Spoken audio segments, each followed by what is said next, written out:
بچوں کے لیے عظیم تحفہ پیش کر رہے ہیں، قرآنی قاعدہ۔ رسول کریم صلی اللہ علیہ وسلم کا فرمان گرامی ہے، خیرکم من تعلم القرآن وعلمہ، تم میں سے بہترین وہ ہے جو قرآن سیکھے اور دوسروں کو سکھائے۔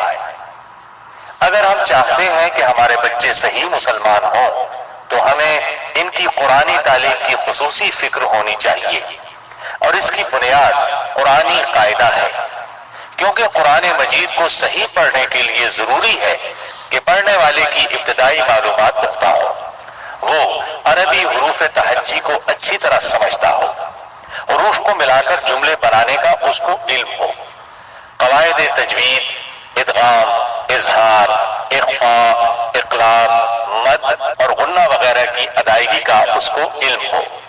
اور یہ سب چیزیں اگر صحیح طور پر بچے کی سمجھ میں آ جائے تو وہ قرآن مجید کو اس طرح پڑھ سکے گا جس طرح اس کو پڑھنے کا حق ہے۔ قرآنی قاعدے کی ترتیب میں جن امور کو مد نظر رکھا گیا ہے وہ کچھ اس طرح ہے۔ اسباق کے شروع میں بچوں کے لیے ہدایات دی گئی ہیں، وقف کرنے کا طریقہ بتایا گیا ہے، قرآنی مثالیں اہتمام کے ساتھ بیان کی گئی ہیں، غیر قرآنی کلمات سے اجتناب کیا گیا ہے، بعض اہم قواعد تجوید بھی اختصار سے بیان کیے گئے ہیں۔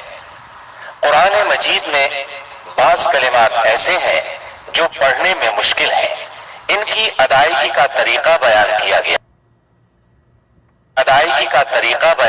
گیا ہے۔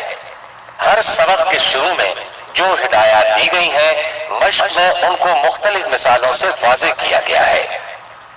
قاری محمد ادریس العاصم صاحب کی تالیف اور قاری طارق جاوید صاحب کی ترتیب سے مزین ہے۔ بچوں کی سہولت کے لیے دارالسلام اسٹوڈیو نے قرآنی قاعدے کو کتابی شکل میں بھی شائع کیا ہے۔ اگر بچے پوری توجہ اور انہماک کے ساتھ اس کو سنیں اور قرآنی قاعدے کو سامنے رکھ کر اس کے مطابق عمل کریں تو انشاءاللہ ان میں قرآن مجید کو روانی کے ساتھ صحیح پڑھنے کی استعداد پیدا ہو جائے گی۔ تو آئیے سنتے ہیں قرآنی قاعدہ۔